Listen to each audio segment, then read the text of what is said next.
llevando a cabo esta serie titulada Conociendo los tiempos del fin, donde estamos analizando profundamente en la Biblia realmente en qué nos encontramos y cómo podemos demostrar sin ningún lugar a dudas que realmente nos encontramos en la última generación.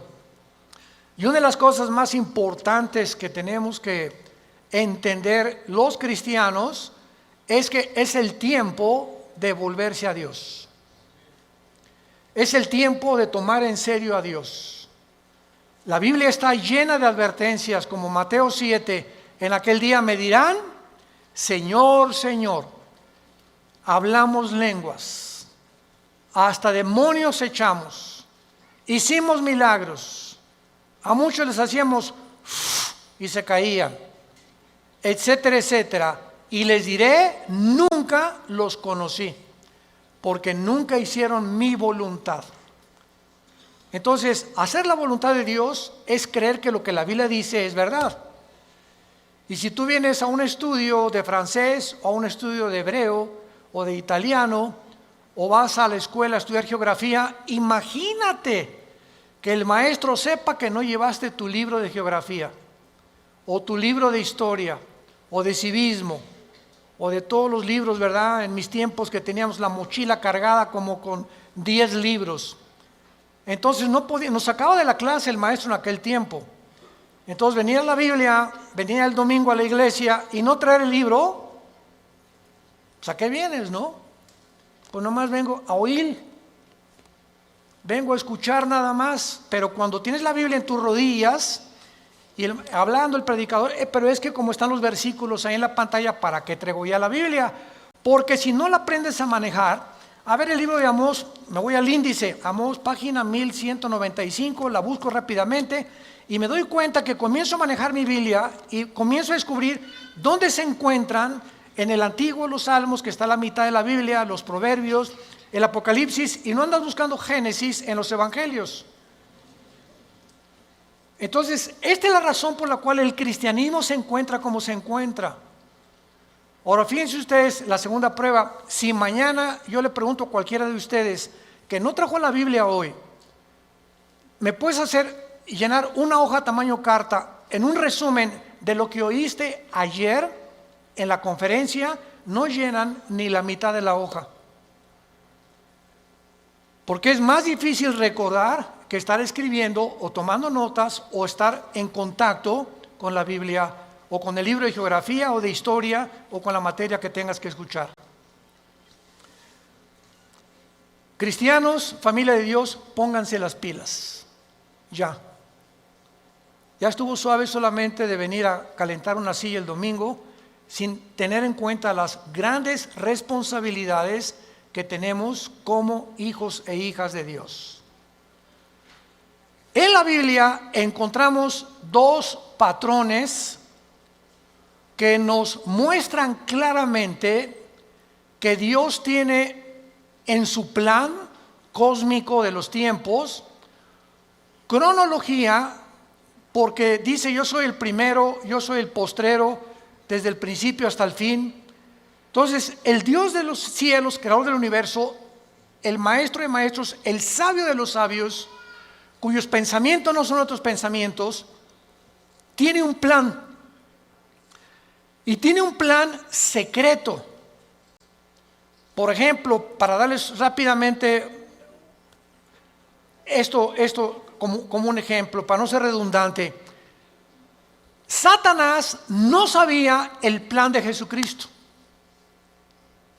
Dice en 1 Corintios capítulo 2, si los príncipes de este mundo, o sea, está hablando de los principados satánicos, hubieran sabido que Judas no iba realmente a funcionar y que matando a Cristo se les iba a devolver el tiro por la culata, nunca Satanás se hubiera metido a Judas, ni hubieran crucificado a Cristo, ni el diablo hubiera asusado a los líderes religiosos para que lo crucificaran.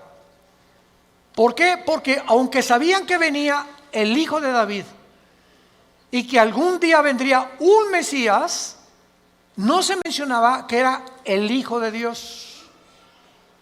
No se mencionaba que era Dios en la carne, aunque de alguna forma Isaías capítulo 7, capítulo 9, nacerá de una virgen, etcétera, etcétera, pero todo estaba muy velado.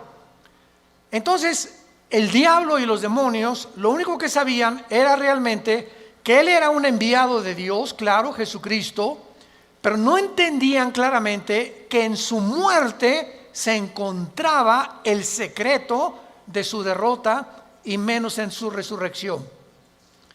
Y cuando Cristo resucita a los 3 días, qué susto se llevó Lucifer al darse cuenta que ahí fue exhibido, dice Colosenses 2, 14 en adelante, públicamente, como que Cristo venía a vencer y a decirnos que mayor es el que está entre nosotros que el que está en el mundo. Entonces, así la Biblia está llena de secretos y de piedras preciosas escondidas que Dios le quiere revelar a los cristianos, pero no a todos los cristianos. Oiga, ¿de qué está usted hablando? Que no todos somos iguales en cuanto a que somos hijos de Dios. Pero así como en los apóstoles encontramos en el cuadro de la última cena a uno nada más de los 12 apóstoles recargado en el pecho de Jesús, ¿quién era? El apóstol Juan. ¿Por qué solo a Juan se le retrata en el pecho de Jesús? Porque era el apóstol del amor, el apóstol que él escogió en lugar de los otros 11 estar más cerca de Jesús. Y ese lugar en el pecho de Jesús está vacante. Entonces hay cristianos que están más cerca de Jesús que otros. Son cristianos, pero como Pedro algún tiempo de su vida lo siguen de lejos. Nunca traen la Biblia. Llegan a un hospital a hablarle a una persona, a tu mamá, a tu madrina que se está muriendo, que tiene cáncer, y llega el doctor, ¿alguien puede leer un salmo en un velorio, en un entierro? Y los cristianos, piu, piu, piu. No abre ni el pico, nada absolutamente, porque no sabe ni dónde se encuentran los salmos, ni qué pasaje leerle de la Biblia a un enfermo, o cómo guiarlos y decirles que necesitan el plan de salvación, recibir a Cristo. Entonces tú tienes que tener una Biblia en tu coche, otra en el baño, otra en tu oficina, en tu cuarto, en tu taller. Hay otras chiquitas que traen para cuando viajas en el avión, en el autobús, etcétera, etcétera. Tenemos que ser hombres y mujeres de la palabra de Dios. Y hasta que tú tomes esa decisión en tu vida, las cosas van a cambiar como no te imaginas.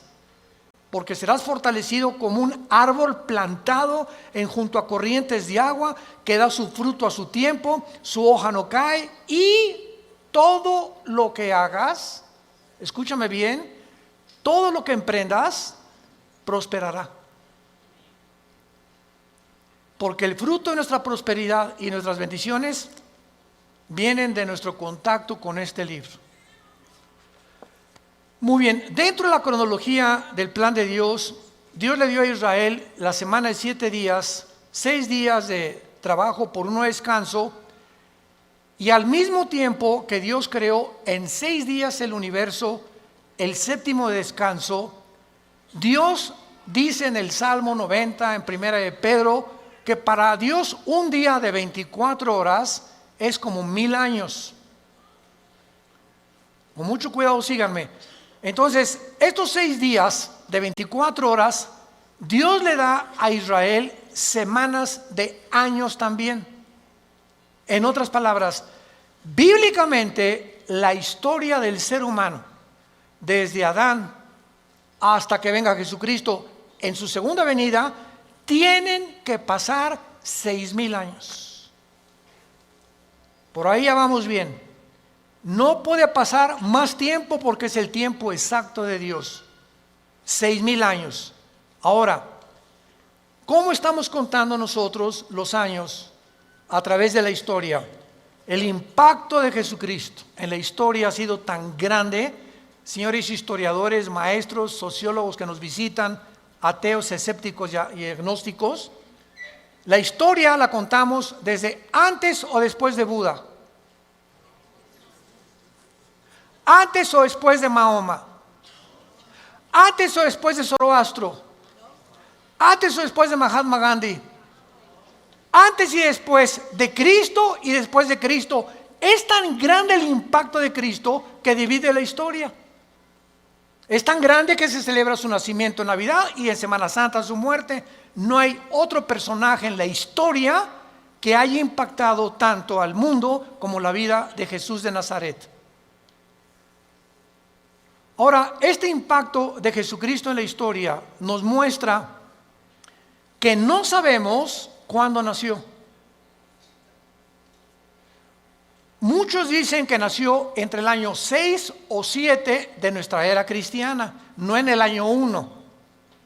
Porque de Cristo en nuestros días tienen que pasar, ¿cuántos años? 2000 años. A ver, vamos por orden. De Adán a Abraham pasaron 2000 años.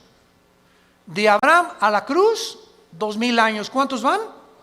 4000. Y de Cristo a nuestros días, 2000 años más, para que se cumplan los 6000 años de historia y entramos al milenio, que es el séptimo día de descanso o las vacaciones del cristiano. Por eso son 1000 años el milenio. Entonces, si han pasado estos 2000 años de Cristo a nuestros días, ¿por qué no ha venido? Lógico, ¿verdad? Bueno, vamos a ver algunas razones, y es maravilloso esto. Los judíos, en la Biblia, el año es de 360 días. ¿Lo sabías, verdad? El año de los judíos, o el año bíblico, es lunar, no solar. Los judíos contaban a través de la aparición y la desaparición de la luna como los días, no como nosotros. Y cuando un papa llamado Gregorio, en el siglo II, siglo III después de Cristo, el papa Gregorio cambió el calendario lunar por el calendario solar que nosotros tenemos, de 365 minutos y segundos. O sea, se le agregaron al calendario 5 días por año, más los años bisiestos. Entonces, aquí hubo un desajuste, porque cuando llegaron los romanos en el año 70 después de Cristo, de que él murió, y finalmente en el año 135 después de Cristo, cuando ya arrasaron con Jerusalén, todos los libros de la Torá y los libros del judaísmo, donde tenían ellos la cronología y la contabilidad de los años desde Adán a nuestros días, de acuerdo a las genealogías de la Torá, desaparecieron. Y después los judíos volvieron otra vez a sacar 2 libros más, aparte de la Torá, que se llama el Talmud y el Mishnah. Estos 2 libros no son inspirados por Dios. Inspirado por Dios es la Torá, que involucra los 5 libros de la Biblia. Por eso es Torá. Los primeros 5 libros de la Biblia son el Pentateuco, como se llama, o la Torá, porque son los libros que Dios le dio a los judíos con las leyes de Israel. Pero el Mishnah y el Talmud son interpretaciones de la Torá. Entonces no fueron inspirados por Dios. Y en el Talmud y el Mishnah hay 600 más mandamientos que los judíos tienen que cumplir. Como por ejemplo el Shabbat. La última vez que mi esposa y yo estuvimos en Jerusalén, ahora los invitamos, vamos a regresar en junio de este año a Jerusalén. Ya van más de 150 inscritos, increíble. Y a ver si nos alcanzan los cohetes de Irán. No. Lo que más me han, los correos que más hemos recibido, ahora que comenzó el conflicto entre Irán y Estados Unidos, que es un conflicto que se inició en 1979, cuando el Ayatollah Khomeini convierte Irán en la República Islámica de Irán. Antes de 1979, Reza, el Shah de Irán, era amigo de Estados Unidos y no había los problemas que hay ahorita. Pero entra el Ayatollah Khomeini en el 79, se convierte en la República Islámica de Irán y comienza a prevalecer la religión sobre el Estado. Ahora sí que ya no hay ni siquiera separación de iglesia y Estado, ahora es la religión la número uno y los líderes religiosos mandan y gobiernan Irán, no el Estado, el presidente de Irán. Entonces todo comenzó ahí, pero no voy a estar buscando más información acerca al respecto, pero con esto les quiero decir lo siguiente. Desde ese tiempo Irán se convierte en una nación que ha financiado el terrorismo, es declarada la número uno del terrorismo por financiar a un grupo que se llama Hezbollah. Hezbollah significa el partido de Dios, que está financiado por Irán y tiene sus bases en el Líbano. Después Irán comienza a financiar a Al Qaeda, después comienza a financiar a Hamas de la Franja de Gaza y comienza a tratar de levantar grupos para tratar de destruir la nación de Israel. Sin embargo, en las últimas semanas o meses, esta nación ha cobrado o está resurgiendo en los encabezados públicos precisamente por el conflicto de que ahora la guerra ya no es con miras telescópicas para querer matar a un líder, ahora los matan desde el aire. Impresionante la tecnología a la que hemos llegado, ¿verdad? Ahora puede volar un dron sobre una nación. Escuchen esto, ese dron puede ver una caravana de 10 carros y ese dron sabe y tiene la foto, síganme con cuidado, de la persona a la que están buscando asesinar o eliminar, y el dron pasa y monitorea las 10 carros y sabe en qué carro va esa persona por la foto que trae la computadora. Y en ese momento el dron sabe y ¡rum!, en segundos cae y eliminan ese vehículo, el tren o donde vaya esa persona. Así fue como ha eliminado Rusia, Estados Unidos, Israel a muchos jefes militares o terroristas sin que tengan ya que estarlos esperando con una mira telescópica. Ese es el avance impresionante en que los militares están tomando el mundo y ahora toda la guerra es desde el aire y desde el aire. Por eso dice la Biblia, y vi caer meteoros del cielo, decía Juan, que tal vez, ¿verdad?, son los drones que van a caer y que van a terminar con casi 2/3 partes de la humanidad antes de que Cristo regrese para establecer con nosotros el milenio. Pero el punto es el siguiente: cuando nosotros nos concentramos en la Biblia, nos damos cuenta que estos 6,000 años están a punto de cumplirse y que si hacemos la contabilidad, estamos en el 2020, ¿verdad? Muy bien. Si Cristo nació en el año 33, que es desde que se cuenta su muerte, y no en el año 1, entonces nos encontramos en el 2033. Síganme con cuidado. Suponiendo que nació en ese día, ok, estamos en el 2020. Si los 6,000 años se cumplen dentro de 13 años, quítale 7 años de la tribulación. ¿Cuántos son? Sí estudiaste aritmética, ¿verdad? 33 menos 7, 2006. Y 2006, estamos en 2020. ¿Por qué le quitamos 7 años? Porque estos 7 años de la tribulación nosotros no vamos a estar. Esto está haciendo un cálculo somero sin llegar a un dogmatismo. El hermano se dijo que venía el 2026. Por el amor de Dios, han sacado tantas tonterías como no se imaginan. No estamos dando fechas ni mucho menos, porque el día y la hora nadie la sabe. Pero Jesús dijo que los tiempos los deberíamos de conocer, como lo vamos a ver. Vayamos a Mateo capítulo 24 en el Nuevo Testamento y vamos a partir de aquí para continuar con este estudio precioso de conociendo el tiempo en que nos encontramos. Si siguiéramos esta lógica del 2033 y en el 2006 antes viniera el arrebatamiento de la iglesia, estamos diciendo pues que nos quedarían 5 o 6 años, ¿verdad? Porque podía venir Cristo hoy en la noche o mañana o el 2021, el 22 o el 23, etcétera, etcétera.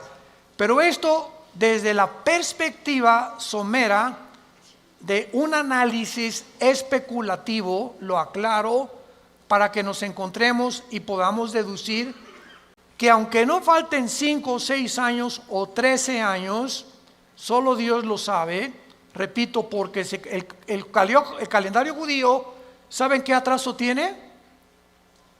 Si tú le preguntas a un judío, la comparación del calendario judío con el calendario de nosotros es de 250 años. Ellos se encuentran en el año 250 antes que nosotros. Es más, aquí tengo ya la fecha, ¿verdad? En el 2019, ¿verdad? El año judío era de 5.800 aproximadamente.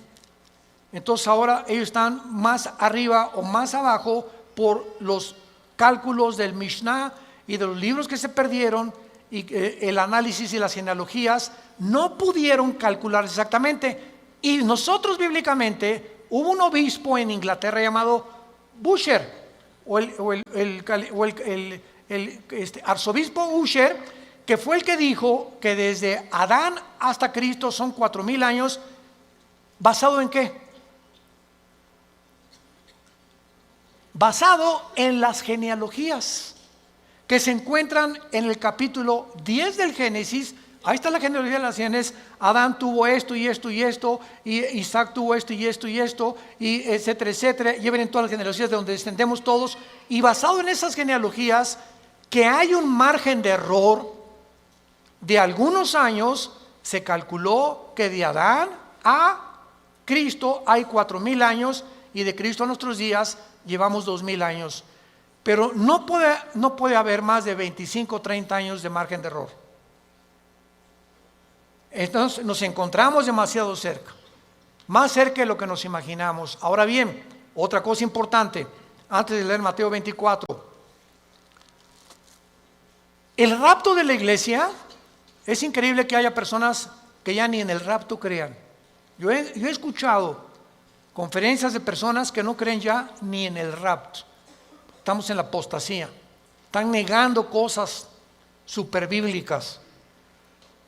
Si el rapto de la iglesia comienza con la firma del anticristo, autorizando la reconstrucción del templo judío, en el momento que el anticristo confirme Daniel 9, 24 al 27, especialmente el 27, y firme, los judíos tienen derecho a habitar en paz sin que nadie los moleste por 7 años, y pueden reconstruir su templo, ahí, ese día, ese minuto, esa hora, comienza los últimos 7 años que se conocen como el tiempo de angustia de Jacob, el día de la ira de Dios o de Jehová, y el Nuevo Testamento, segunda de Tesalonicenses capítulo 2, 3 y 4, el día del Señor. El día del Señor no es el día del rapto, el día de Cristo es el día del rapto, el día del Señor es el tiempo de la tribulación, para que sepamos distinguirlo proféticamente a ustedes que les interesa el estudio de las profecías. Entonces, desde ese momento, muchos creen que al firmar el anticristo, el pacto, los cristianos desaparecemos y somos arrebatados. No es así. El rapto puede ser 1 año antes de que el anticristo confirme el pacto. ¿Me van siguiendo con mucho cuidado? El arrebatamiento puede ser 3 años antes de que el anticristo firme el pacto. O puede ser 1 semana y a la semana el anticristo confirme el pacto. Entonces no hay tiempo para poder establecer el rapto, ni el día ni la hora. Viene sin que nosotros lo sepamos. De repente desaparecemos del mundo y pueden pasar 1 año, 2 años, 6 meses cuando comience la gran tribulación. Pero lo que es importante es que cuando la iglesia sea sacada del mundo, Dios regresa a tratar con Israel espiritualmente. En 1948, cuando los trajo y se constituyeron en una nación libre e independiente, ahí Israel renació, resucitó nacionalmente.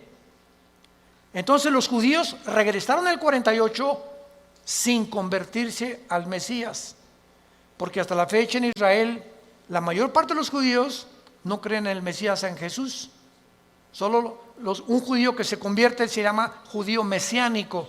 Nunca ellos se llaman cristianos. ¿Saben por qué?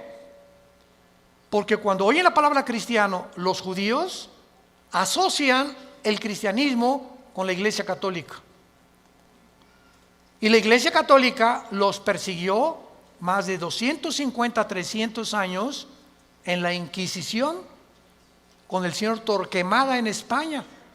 Y a los judíos que no querían aceptar a Roma como la salvación, los torturaron, los quemaron, los abrieron de piernas, a las mujeres les sacaban el bebé del vientre, hicieron terribles cosas que Hitler parecería Pinocho con lo que hicieron los nazis. Entonces los judíos oyen hablar del cristianismo. Cuando veamos a Israel se los vamos a advertir. Aguas porque ahí vienen las piedras, O sea, sobre todo en el muro de los templos, cuando están todos los judíos orando, ya ven que ellos hacen así. ¿Saben por qué hacen así al orar ellos?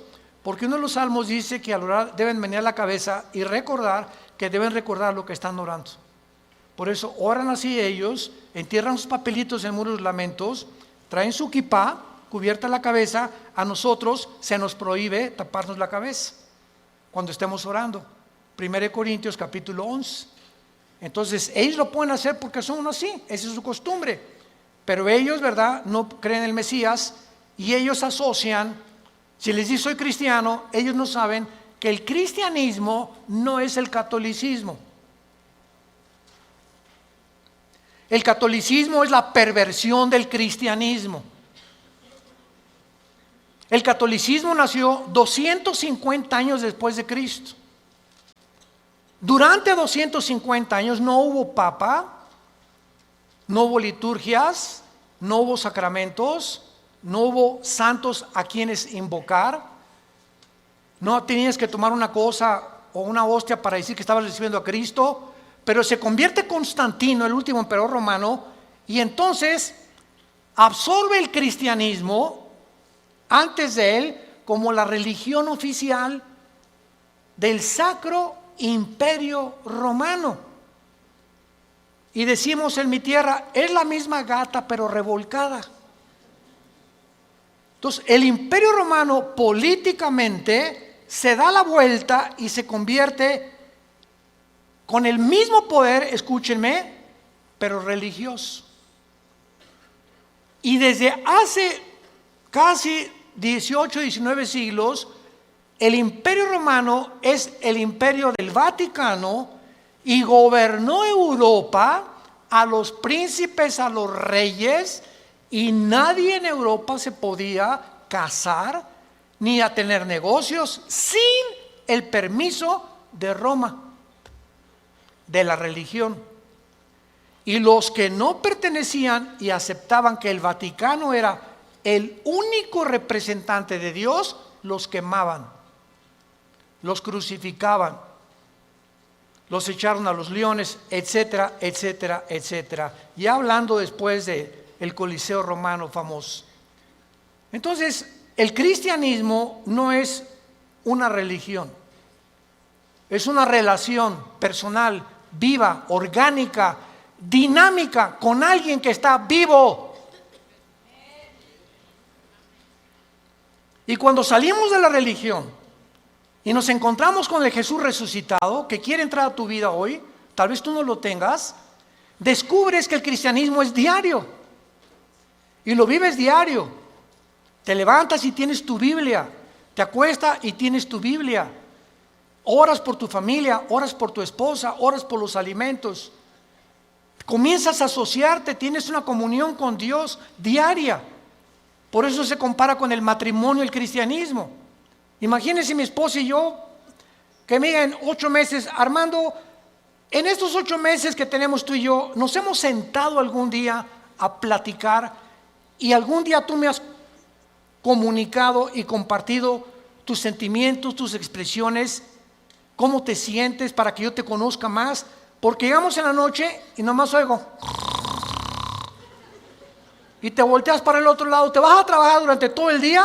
Es más, nos vamos a un seminario de matrimonios, que es donde nos encontramos otra vez, o de vacaciones, y no nos hablamos, tú con el periódico. Yo no te conozco, tenemos 30 años de casado y no te conozco, eres un desconocido para mí, eres una desconocida para mí. ¿Por qué? Porque nunca descubrieron que el matrimonio es comunión. Es comunión. Se pierde la comunicación del matrimonio, perdiste tu matrimonio. Un matrimonio que no se comunica, que no están así, donde una vez a la semana a tomar un café, nos vamos de vacaciones, platicamos, nos damos tiempo el uno para el otro, para conocernos, es imposible que funcione. Se levantan barreras de silencio y ya pasaron un mes y tu esposa tiene cara de la jeta. Y nosotros hoy, pero ¿qué le he hecho? Es que hay tantas cosas de ellas que les molestan de nosotros, pero ¿cómo vamos a descubrirlo si nunca, oye, mi amor, tienes tu jetita linda, dorada, parece una princesita pero con jeta. Dime qué te pasa, ¿verdad? Y a las mujeres les encanta.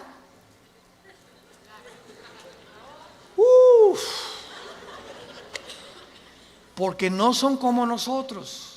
Pueden hablar 5 horas, 6 horas con sus amigas, con lo que sea, y se despiden y en el teléfono siguen hablando y desde el carro siguen platicando, etcétera, etcétera. Y cuando llegamos nosotros que no nos gusta eso, y tenemos que entender que a ellos les gusta eso, perdón, ya parece que estamos en un seminario de matrimonios. Ya me estoy saliendo del tema, les pido perdón. Bueno, se van a enojar y así es el cristianismo. Ok, entonces el cristianismo no es una religión, es una relación con Cristo diaria. No es el domingo, imagínate, cada domingo a tu esposa de 5 a 6 te comunicas con ella, así es la religión. El domingo voy a misa, a la iglesia, y lunes, martes, miércoles, jueves, viernes ni me acuerdo, ni abro la Biblia, ni oro, ni nada. A lo mucho me echo una persinada de vez en cuando va a meter el gol en América. O cuando salgo a jugar al campo, ¿verdad? O meto un gol, me echo la persinada también. Es la forma en la que el ser humano vive con la religión. En Mateo 24, versículo 32 al 35, es uno de los pasajes claves para saber en qué tiempo nos encontramos. Y es el que queremos analizar brevemente en esta mañana. Mateo 24, 32 al 34. Jesús dice, de la higuera aprendan la parábola. Número 1, para entender esta parábola de Jesucristo, tenemos que entender qué es la higuera, qué es la vid y además qué es el olivo, que son los 3 árboles que se usan, el olivo, la higuera y la vid, para diferentes fases de la vida de Israel.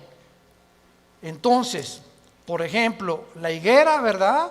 Es, como lo vamos a ver, representa a el Israel. El olivo representa las condiciones de Israel y la vid representa al sistema religioso de Israel. Entonces, cuando Cristo está hablando de la higuera, inmediatamente lo podemos asociar, porque la Biblia no es de interpretación privada, con Israel.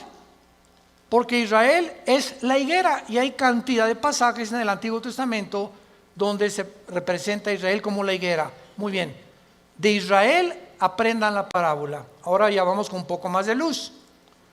Cuando ya su rama está tierna y brotan las hojas, noten que no dice el fruto. ¿De acuerdo? Cuando ustedes vean que ya está tierna y las hojas comienzan a salir, que siempre salen antes que el fruto de las hojas de todos los árboles, sepan que el verano está cerca. En otras palabras, cuando ustedes vean que Israel renace, ¿cuándo fue esto? El 14 de mayo de 1948, después de casi 2000 años que Israel fue dispersado, exiliado por todas las naciones del mundo. El milagro más grande de la historia es Israel, porque es la única nación en toda la historia que en un día se constituyó libre, soberano, estado independiente. Nunca en la historia nadie había podido levantarse o formarse como una nación, porque las naciones necesitan una constitución, necesitan o una república, o qué ideología vamos a tener, o para muchos años para que se forme una república como México, Revolución Mexicana, y Pancho Villa se pelea con Zapata, en el norte, Zapata en el sur, se juntan, matan a Álvaro Obregón, viene la revolución, todos los Porfirio Díaz y todo lo que pasó, y poco a poco se va formando una república, y viene la constitución, etcétera, etcétera. Tarda años muchas veces en tener una constitución y formarse una nación. Israel en un día se forma toda la constitución de Israel. Por eso es un milagro.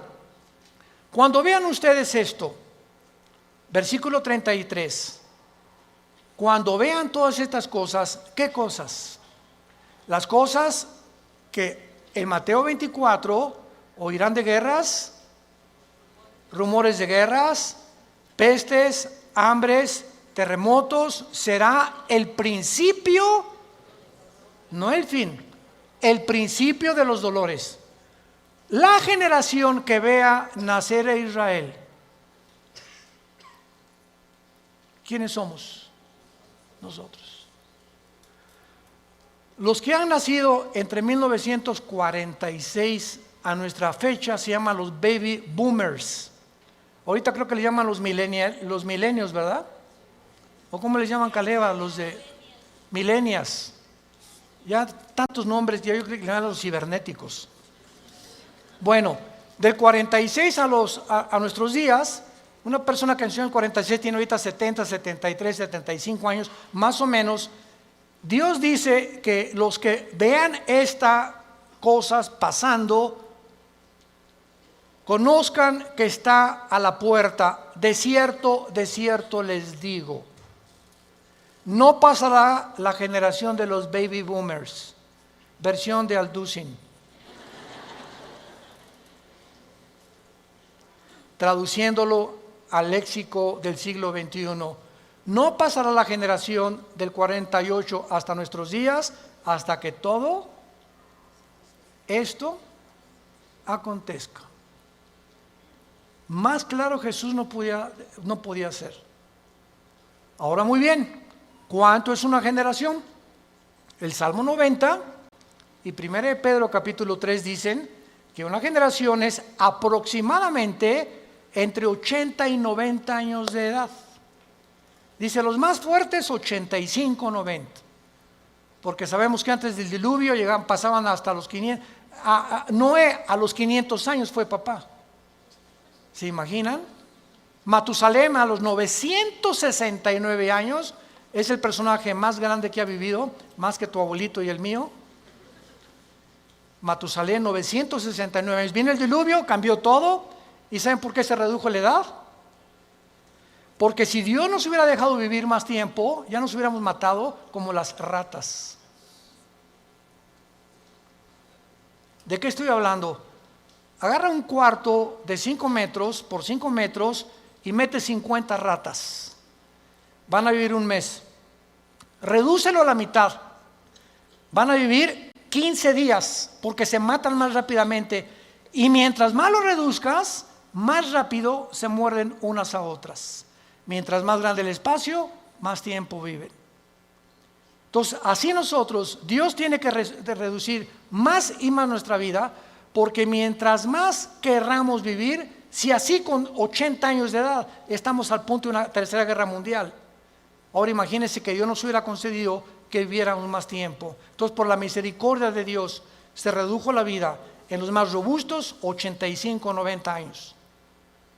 En el caso de mi familia, mis abuelos maternos de 97, 95 años murieron. En el caso de mi paterno, mi abuelo murió en 90, mi abuela de 95. Muy bien, veamos ahora estas cosas. las hojas representan el nacimiento o el renacimiento nacional de Israel, porque regresaron en el 48 sin convertirse. ¿Cuándo Israel se va a convertir al Mesías? Romanos 11, 25 y 26. Apocalipsis capítulo 7, cuando Él selle a 144,000 judíos, y ellos en el tiempo de la tribulación, nosotros ya no estamos aquí, el más grande avivamiento de Israel se convertirá cuando Jesucristo venga al final. Y cuando Él venga al final, todo Israel será salvado. Desde luego los que creyeron en Jesús como el Mesías. Entonces, es importante esto, ¿verdad? Porque las hojas representan el renacimiento de Israel de 2000 años y el nacimiento de la generación de la higuera. Cuando Israel se convierta, entonces el Israel será el fruto de la conversión, porque por el árbol, por el fruto lo conoceremos a un árbol. Si es un árbol de naranjas, de naranjas; si es un árbol de manzanas, de manzanas. Ahorita Israel no ha dado fruto. ¿Cuál es el fruto? Amor, gozo, paz, benevolencia, que produce ¿quién? El Espíritu Santo. Y ellos no tienen a Ruach el Kadosh, al Espíritu de Dios que tiene la iglesia que Dios nos ha dado. Muy bien. Ahora es importante que veamos en el capítulo 21 de Lucas algo sensacional, algo asombroso acerca de esto. Porque aquí hay una señal que es la siguiente. Si Israel no hubiera regresado en el 48, no sabríamos qué tan cerca estábamos del rapto. Tenía Israel que regresar en el 48 a la Biblia, porque desde el 48 que regresó Israel a la Biblia, se puede cumplir el rapto. Entonces, el hecho que hayamos nosotros sido la generación que esté contemplando este milagro de Israel en el 48, nos habla que el tiempo está ya contado. Si Israel no hubiera regresado, el anticristo que me va a perseguir. ¿Me están siguiendo? Si Israel no hubiera regresado, ¿quiénes iban a reconstruir el templo? Si Israel no hubiera regresado, ¿a quiénes 144,000 hubiera Dios en el capítulo 7 de Apocalipsis ungido con el Espíritu Santo? Entonces, Israel tenía que regresar para que las profecías de los últimos tiempos se cumplieran. Y tú y yo somos los testigos.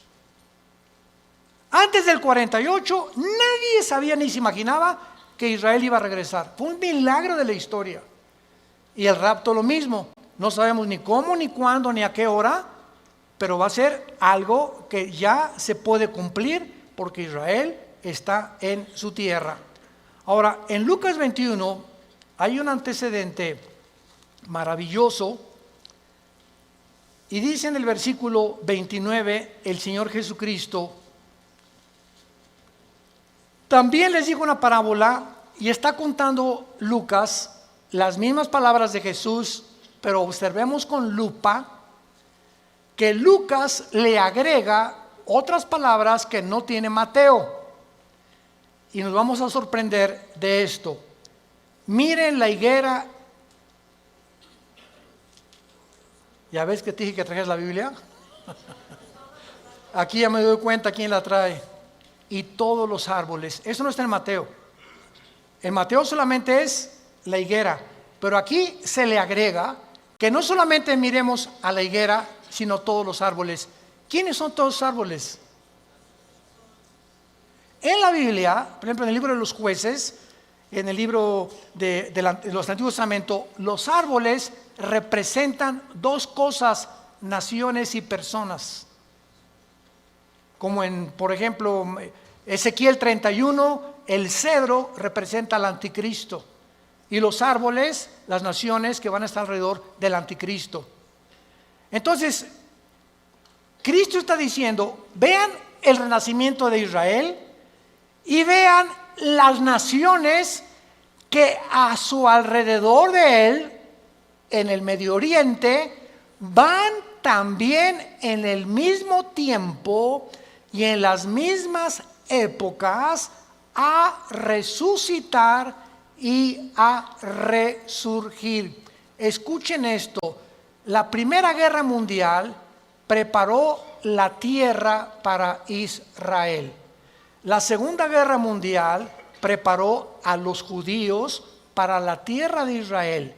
Pero para que Israel regresara a la tierra y para que las profecías se cumplieran, antes de 1925-1930 no existía el Medio Oriente.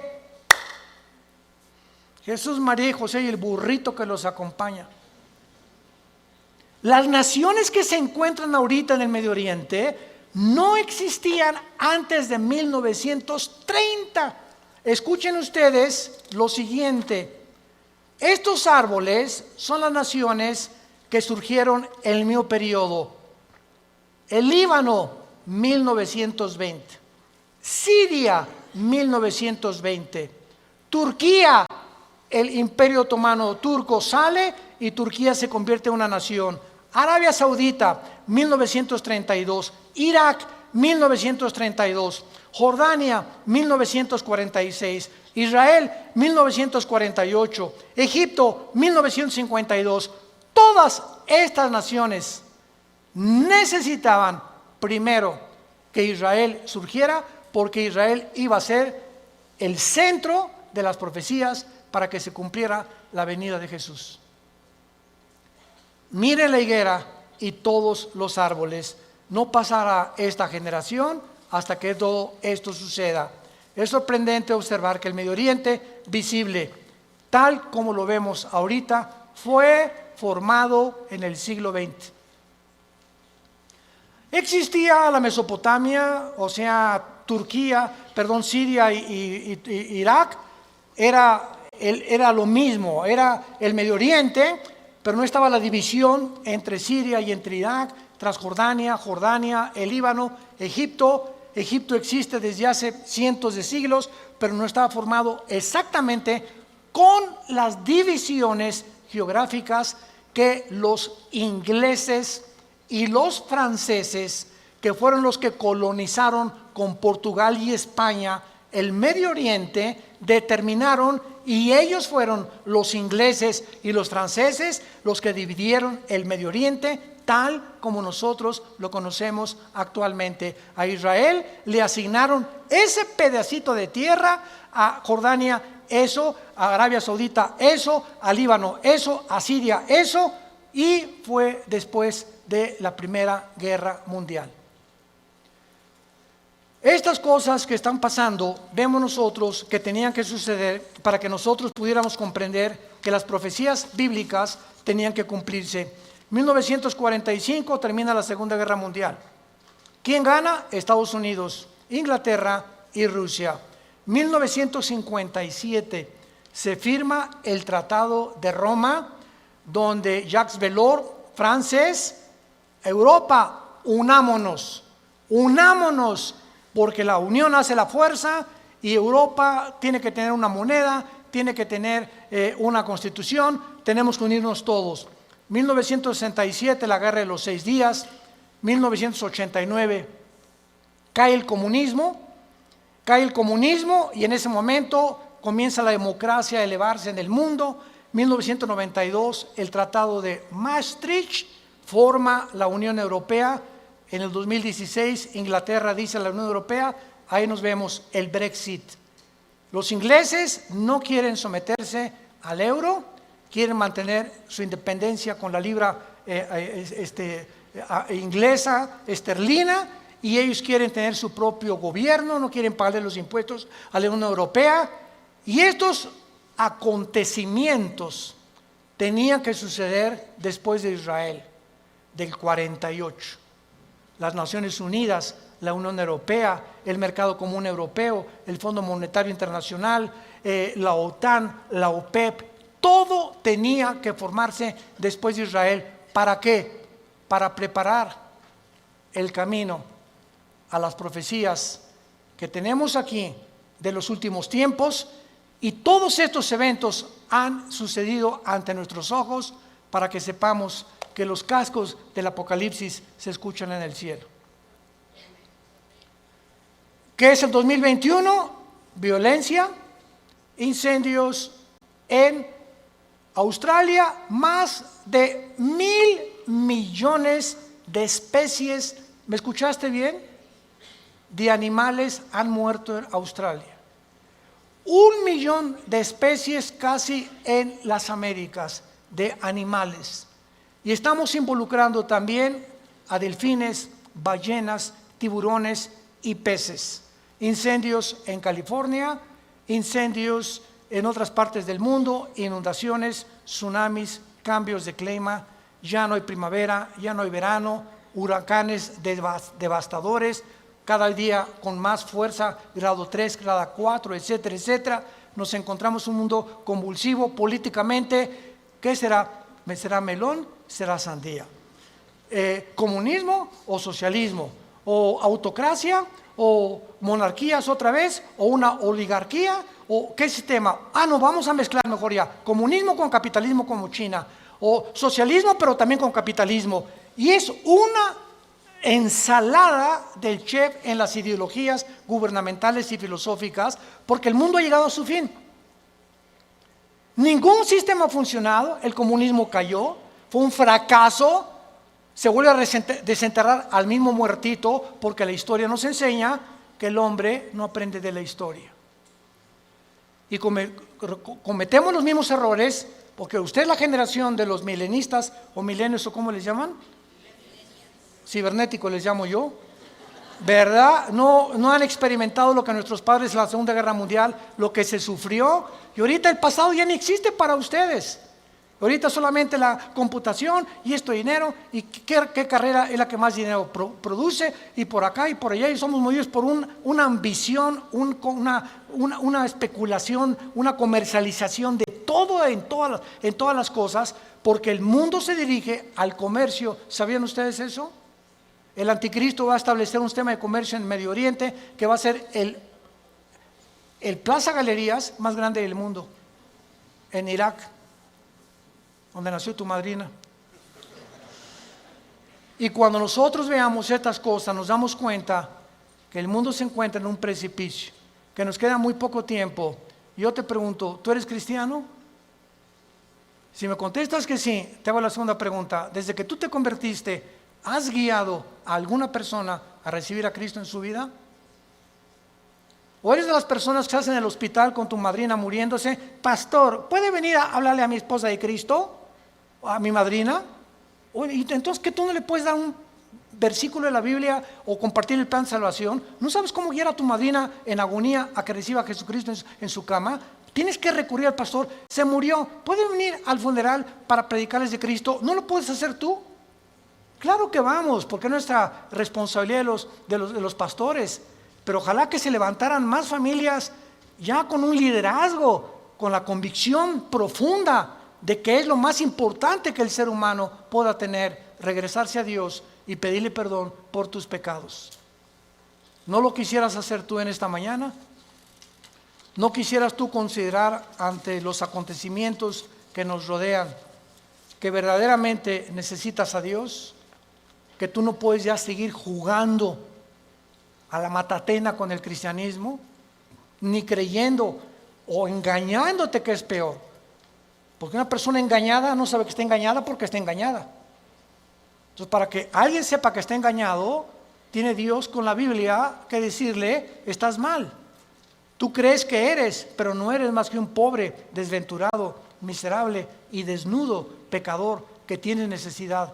Que unja tus ojos con colirio, como la iglesia de la Odisea en Apocalipsis capítulo 3, y que tengas una relación conmigo todos los días. Que te levantes en la mañana y lo primero que hagas: mi alma tiene sed de Dios. Como el siervo clama por las aguas, mi alma tiene sed de Dios.